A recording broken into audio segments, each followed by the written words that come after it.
Market volatility is really slow today, January 18, 2020. Why? Well, because it's a public holiday in the US. As well, we have the inauguration of President-elect Joe Biden later this week. But there are some interesting opportunities according to the ATFX support and resistance indicator. That means we're going to talk about the dollar yen today, the German DAX, and the dollar CAD to see what the indicator has to offer.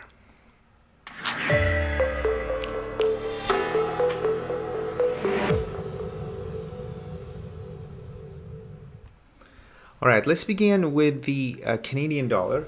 And you're looking here at a 1 hour chart.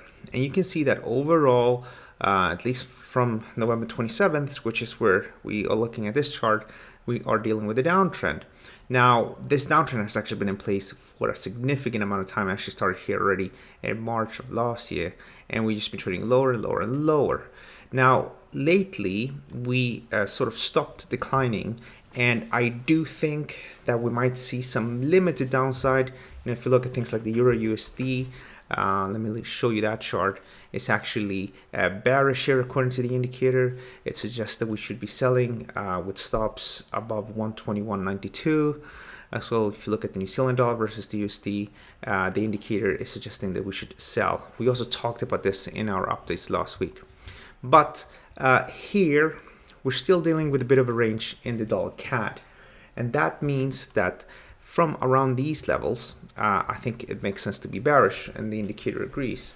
So here the idea is to be bearish below 128.50, and the system here is already short from 127.77, and then look for this to come down to the midpoint of the range, which will be 127.11. Of course, if this whole move we're seeing in the Euro USD and as well in New Zealand dollar USD, then if that's a fake move, then we're going to go all the way back to the lows. But I published an article on FX Street. You can check that out. I think that we're actually starting to see the beginning of a switch in dollar. So I wouldn't be that optimistic, but a push down to the midpoint makes a lot of sense. Another thing that we're working with is the German DAX and stock markets in general. So this is the German DAX, and you can see that we are overall, pushing higher and higher and higher, and it's been a bullish trend. And we've been talking about buying dips here for quite some time. And last week we reached the buy spot, and it was at that point when the price was deep into the buy spot that we turned bearish, and we got involved here at 13,735. That's what the indicator is telling us to get involved. With stops just below 13,536. Of course, it could be a false move, but we're looking for a bit of a push to the upside. The take profit here, the first one is a 14,000, but I think realistically 13,892 would make a lot of more sense. And if you really want to push it, you can push it up to maybe 13,400 also. Another thing we're watching as well is the dollar yen. So with the overall bullish trend in the dollar yen, it does make a lot of sense to anticipate this to go higher. You might remember in the past we said look to buy here for this to bounce. The market did go upwards, reached take profit 1, and then we came back to support again.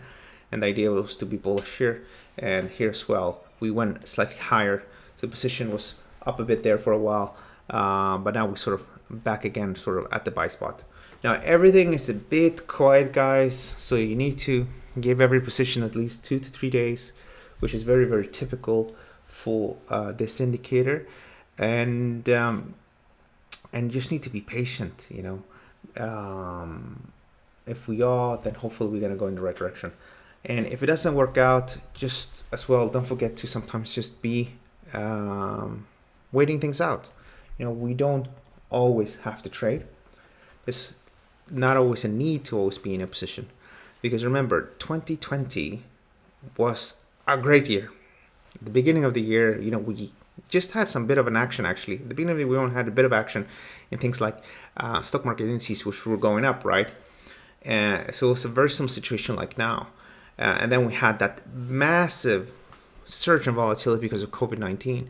But obviously, after that great move where stock markets from the bottom to the highs did some 88%, things slowed down a bit.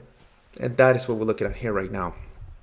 A bit of slowdown, and then a bit of consolidation, really. And public holidays as well, of course, and a new president coming in as well.